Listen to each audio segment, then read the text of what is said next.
All right, first topic. Is Jordan Love too inconsistent to be a top 10 quarterback in the NFL? I'm not ready to say yes because his health is so inconsistent. Correct. And it's, as a guy who dealt with injuries, I would hope that you didn't judge my performance, without looking at the injury scale. And this guy's dealt with everything, lower body, upper body, throwing hand, throwing elbow. So I would say no, there's still time for Jordan Love to be considered a consistent top 10 NFL quarterback. Is he there right now? No. We've seen it last year against the Cowboys. People fell in love again with Jordan Love. But I'm going to pump the brakes on saying yes, but there's a caveat here. He has dealt with a ton of injuries. But he was also really good against the Niners, too, last year in that game, too, for most of it. Okay. And so I think it's still there. I'm a believer in Jordan Love. I wasn't before when he came out, but I am now. And I just think the injury showed up. And not just with him, across the board. Yep. Guys, do they ever have the group together at receiver? No, and ever. It's never. just, I mean, whether it's get one Jordan tight end Nelson down or not, you know what I mean? They're never together. He didn't look right all year. I'm still a believer.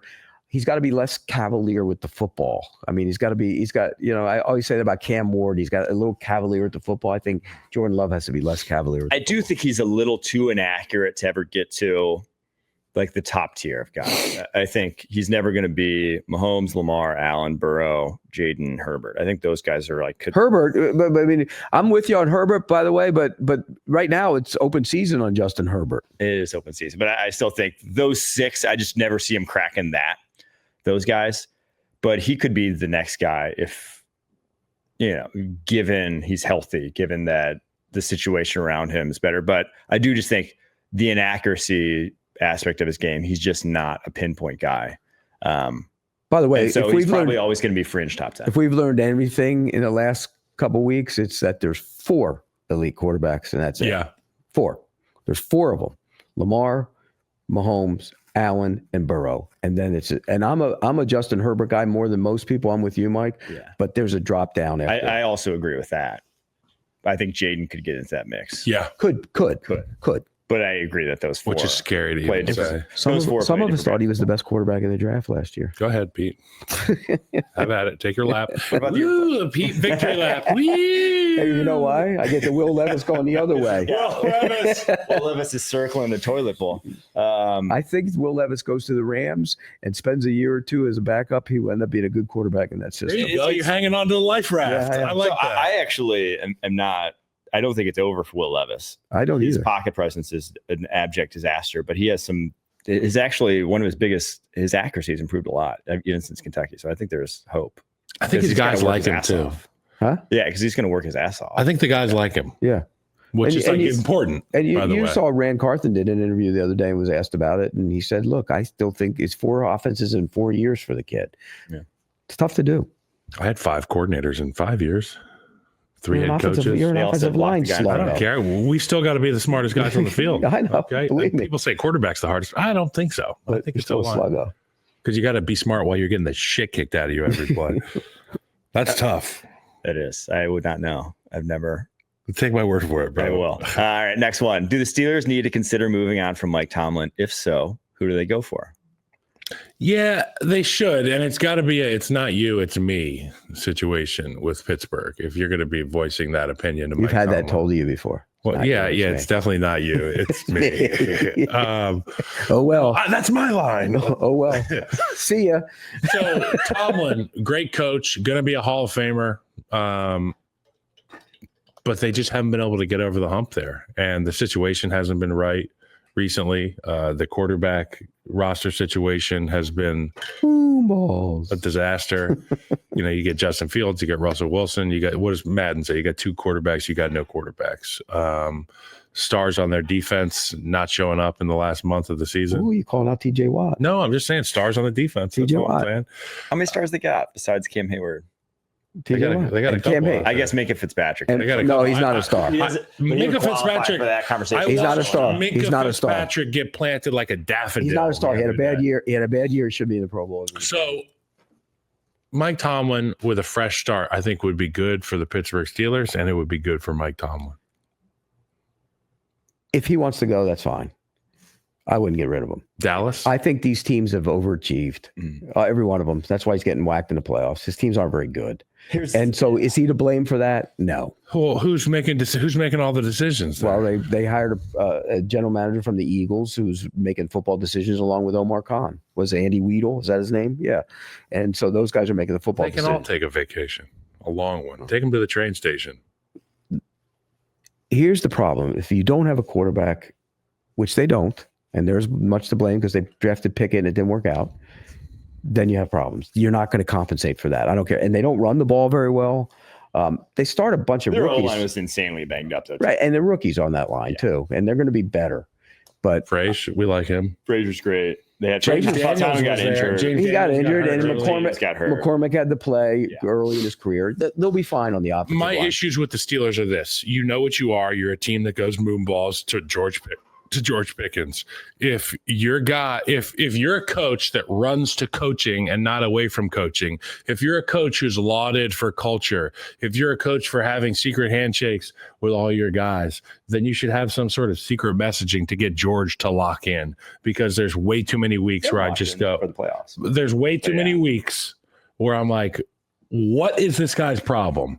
Because if he doesn't understand that as he goes, they go, that's a coaching issue. What about Antonio Brown? He had him. It was the same thing. Antonio Brown was locked in week in, week out. But he also had issues with him. And there were issues in the locker room. There were a bunch of issues. In the locker room. But on the field, that guy 84 was a nightmare for everybody, and more so the opposition. Yeah. But again, diva wide receivers, it was almost like a different generation of diva wide receiver. Back then, you were a problem, but you went off. Business. Yeah, you handled your business. Now it's like you're a problem, and then you go like aloof and you go sit in the corner. Yeah, it's like just emo. like a different generation. Yeah, he needs to read a book. But I think Tomlin should be the coach. But I think you know what, they got to fix the quarterback position. The problem is, how do you fix it? You got to get out of there. It's not you, it's me. I think I don't think it's gonna. I don't think he's going to get them over the hump. Right? Like I don't think Tomlin right now, over the next 2 years, I don't foresee them all of a sudden it turning into they're competing with the Chiefs, competing with, the top of the AFC. So from that perspective, will another coach get you there? I don't know. But you're also not going to bottom out with Mike Tomlin. I think he's overachieved with these rosters. They just haven't been good enough. And I think the bigger thing is the talent there right now. I picked him to finish last, and remember I picked him to finish last, and all the abuse we took from Steelers fans. He was collateral damage because Pete would block them, and they would at me. They would start writing me messages to send to Pete. Yeah. And now where are they? Here we go on vacation. Here we go. His identification of assistant coaches has been objectively awful. Arthur Smith, whether it's Malarkey, Matt Canada. Was it Mike Malarkey? Matt Canada. Malarkey? Yeah. We roasted Matt Canada so hard. Todd Haley. You got to go back to Bruce Arians. I would say when they had Bruce Arians, Dick LeBeau, they were right. They were at the bleeding edge of what was hot in the NFL. I used to hate playing against Dick LeBeau's defense. They were truly schematically at the forefront. They are, if you're just talking about offensively, defensively, what they do compared to the rest of the NFL, they're like bottom 10 in both in terms of just like creativity. I'm with you. You're not gonna get over the hump with that. So and he's fiercely loyal to. So if you stand pat to your OCDC right now with what we just saw this last year, it's like it's not going to change. Unfortunately, you might go 10-7 again. But you're not competing with top dogs in the AFC. If they had Roethlisberger walk through the door, it'd be okay. Prime Roethlisberger walk through the door. He was so good, so underappreciated. To play cool. He's as big as me too. Yeah, he's enormous. That guy was out there like 4 beers deep, throwing touchdowns. It's awesome. All right, are the Texans back to competing like they did to close out last season, or was it a fluke? Last week, I think it was a little bit of Chargers were on the down. The Chargers chargered. Look, I can go back to history of my charging. I was a Dan Fouts guy. I love the air. They always charge her? They found a way to charge her. No, granted, same city, same team. They went to they got it's not quite like Miami, but got the unfortunate to that. Yeah, they got the unfortunate thing of one year they were the best team. I thought they went to Miami, beat them in that double overtime game. Or that overtime game with Kellen Winslow going nuts. And then they had to go to Cincinnati and play the Bengals. And it was like 40 below.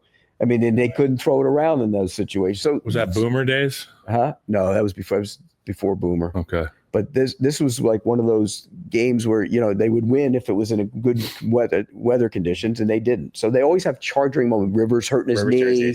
I mean, there's always something. And that they Charger the other day. You think with Harbaugh being there, they could kick that to the curb. It never goes. They Charger. They're the Chargers. They keep charging and go back. Remember they played in the Super Bowl against the 49ers, and they put a 55 on them or 50 on them or whatever it was. When Steve Young lit them up down here, that team overachieved, but they still found a way. That was right before my fandom. I think. Yeah, they found a way. They went to Pittsburgh and won in the playoffs and won the Super Bowl and went to the Super Bowl, and then they got blown out in the Super Bowl. But that was more of the Chargers charging. Because think about it. First off, why were they going for it when they could have gone up 10-0 on the road? They should have been up 14-0 early. Yeah. But then he went for it on fourth down was dumb. That was really dumb. You go ahead. I mean, what was the time when did he do that? It was 3-0. Those edge rushers are for real. And if Kansas City doesn't have a rock solid game plan, I'm not quite as worried on the left side of that line with Joe Thuney, but that right tackle spot could become an issue because how do they play that? They've got a backup left guard in there playing for where Thuney was playing. It's Caliendo. Yeah, but how do they play? Because Humphreys played last week. Yeah.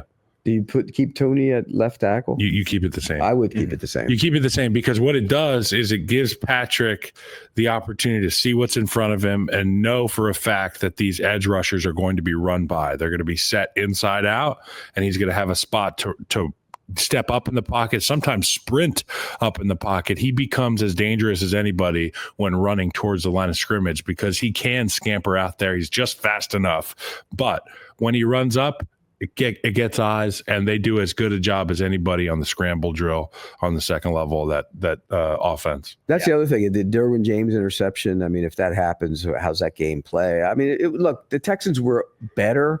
I still don't think they were good. I agree. And it's honestly for the opposite reason. Last year, we're talking about their offense. This year, we're talking about their defense. But their offense is still not bad. Like Stroud threw one pick, could very easily thrown two more in that game, was not sharp whatsoever. And Herbert threw 4 and could have easily have thrown 2. Yes. So could have been a vastly different game had those bounces gone the other way. All right. Final one here, and we'll get out. Which one seed has the easier first playoff game, to go back to kind of what we just talked about, the Texans versus the Chiefs, or the Lions against the Commanders? The Texans do. Draw? I mean, the Chiefs do. I 100% agree.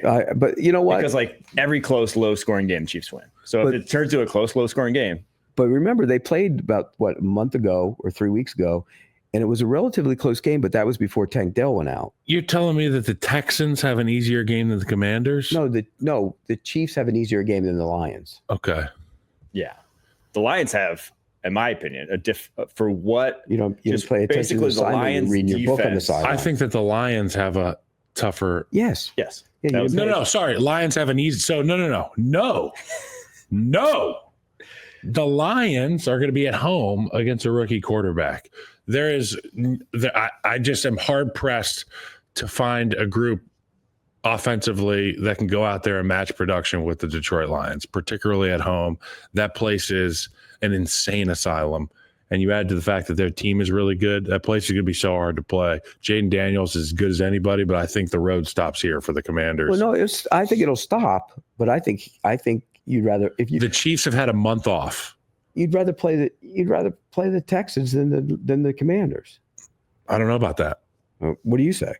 I'd rather play the Texans right now. Yeah, I don't know about that. You pay attention to the assignment. I did. I think the Lions are good. I think the Lions can blow. I think the Lions might blow out the Commanders in Detroit. I think on that track, Jane Daniels is going to look like. That's what you guys haven't been watching. The Chiefs are going to have a 1-possession win. They're going to win at home. It's going to be one possession, maybe 10 points. But the Lions are going to rout. The Commanders have no chance. No chance. I disagree with you. No chance. I disagree. You're basing that on what they did to Sam Darnold. I'm basing that on what Detroit's offense has done to everybody this year. Yeah, they've scored, but I think the Commanders will score too. It is going to be a track meet, and it's the Detroit Lions are the Jamaicans, and they're going to win. I just watched a Netflix special on track queens in Jamaica. Well, is it going to be a By sprint the way, or is it going to be long distance? Oh, it's That's going to be a big- sprint. It's going to be long big distance, and the difference. Lions sprint the entire time. That's the way they operate. I called gonna it be a drone Usain Bolt show. run the You know, the 400. way that they're just. Check out Track Queens on Netflix if you haven't before. Yeah. Sprint Queens, I think it is. About the Jamaican Olympic It's about the Jamaican women that run. It's like an entire culture based around these gals being faster than everybody. It's badass. That's the Detroit Lions offense. Okay. They just are pedal to the metal the whole game. Well, there is Usain Bolt on the other team. Jaden Daniels, Yeah. he's too skinny. He's skinnier than Usain Bolt. I don't know if he is. Bro, he was bleeding They're from the the same- face. they're like the He same did a build. He did a John Elway helicopter on the sideline when he got hit. He went to go get his foot down, but he was so high in the air that his foot missed. He did another front flip. What about the kid though on the bench when the field goal's going through? What's that? Oh, Did you see him? he's an assassin. Oh, okay. On to the Usain next Bolt's one. 6'5", 207. They're the same person. He's an assassin, Jaden He Daniels. really is. This has nothing to do with Jaden Daniels and everything to do with Ben Johnson and the Detroit Lions offense.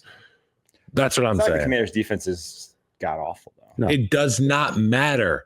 Bobby Wagner is not going to run over any of these running backs. He's not going to bully his way into the backfield. Yeah, I think it's going to be. I tend to agree with Mike.